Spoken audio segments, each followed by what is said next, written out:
இன்னைக்கு பார்க்க போகிற மூவி 2024 வெளிவந்த கில் அப்படின்ற படத்தை பற்றி தான். இந்த படத்தோட டைரக்டர் நிக்கில் நாகேஷ் பட் அவர்கள் டைரக்ஷன் மட்டும் பண்ணல, ஸ்க்ரீன் ப்ளே எல்லாமே கிட்டத்தட்ட அவரே பாதி விஷயத்தை பண்ணிடுறாரு. மியூசிக் யார் பண்ணியிருக்கா பார்த்தீங்கன்னா ஜோன்ஸ் அவர்கள் பண்ணியிருக்காங்க. இந்த படத்தோட ஹீரோ யார் பண்ணியிருக்காங்க பார்த்தீங்கன்னா லாக்ஸ் லால்வானி பண்ணியிருக்காரு. இந்த படத்தோட வில்லன் ஆஷிஷ் வித்யாத்ரி அவர்கள் பண்ணியிருக்காரு. தமிழ் சினிமாஸில் நிறைய பேர் இவரை பார்த்துருக்கலாம், வாய்ப்பு இருக்குது. ஏன்னா பல படங்களில் வில்லன் ரோலில் நல்லா பண்ணியிருந்தார். இந்த படம் ஹிந்தி படம். ஆக்சுவலாக ஹிந்தி படம் என்னடா ரிவ்யூ பண்ணுறேன் அப்படின்னு நினைக்காதீங்க. ஹிந்தி படம் தமிழ் டப்பிங்கில் அவைலபிளாக இருக்குது. ஓடிடி பிளாட்ஃபார்ம் எதில்னு பார்த்தீங்கன்னா டிஸ்னி ப்ளஸ் ஹாட்ஸ்டாரில் வெளிவந்த இந்த படம் ரொம்ப சூப்பரான ஒரு படம். ஏன் அப்படின்னு பார்த்தீங்கன்னா ஜான்விக், ஹாலிவுட் படம் ஜான்விக் பார்த்துருப்பீங்க, 1, 2, 3.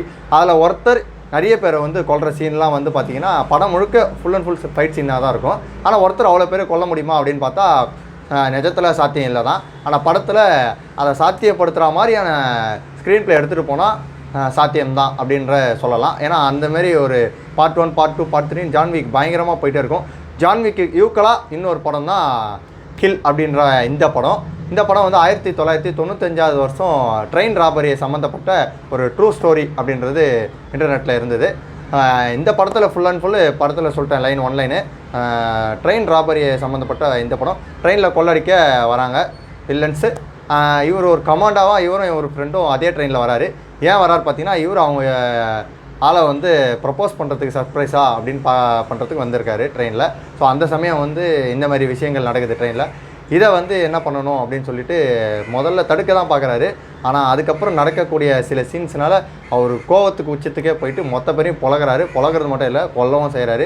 இந்த படத்துக்கு கில் அப்படின்ற டைட்டிலுக்கு வச்சதுக்கு நல்ல ரீசன் அடுத்தடுத்த சீனில் போகும்போது நமக்கே தெரியும்.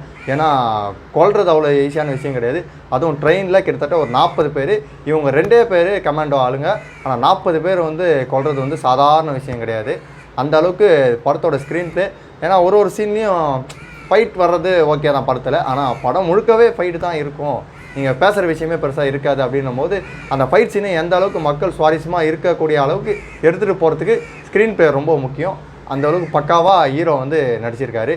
அதனால தான் இந்த படம் டிஸ்னி ப்ளஸ் ஹாட்ஸ்டாரில் அடுத்தடுத்து பிளாக் பஸ்டர் ஹிட்டுன்னே சொல்லலாம். ஏன்னா அந்தளவுக்கு சூப்பராக இருக்கும் படம். ஸ்டார்டிங் டு எண்ட் வரைக்கும் full and full fight Seenu. ஆனால் சலிக்காது. நான் ஆல்ரெடி சொல்லியிருந்த மாதிரி ஜான்விக் படத்தில் நமக்கு எப்படி சலிக்காதோ அந்த மாதிரி இந்த படத்தில் சலிக்காமல் எடுத்துகிட்டு போயிருக்காரு டைரக்டர். அதுக்கப்புறம் ஹீரோ அந்தளவுக்கு பயங்கரமான ரோல். அவரோட உடம்புக்கு, அவருக்கு ஃபைட் சீனுக்கு எல்லாமே சூட்டபுளாக அமைஞ்சிச்சுன்னே சொல்லலாம். இந்த படத்தோட பட்ஜெட் பார்த்திங்கன்னா 40 கோடி. ஆனால் பாக்ஸ் ஆஃபீஸில் இதோட நல்லாவே கலெக்ஷன் எடுத்துருச்சு. இந்த படத்தோட ரேட்டிங் தாராளமாக நான் 9.5 தாராளமாக தருவேன். ஏன்னா ட்ரெயினில் மட்டும் தான் நடக்குது.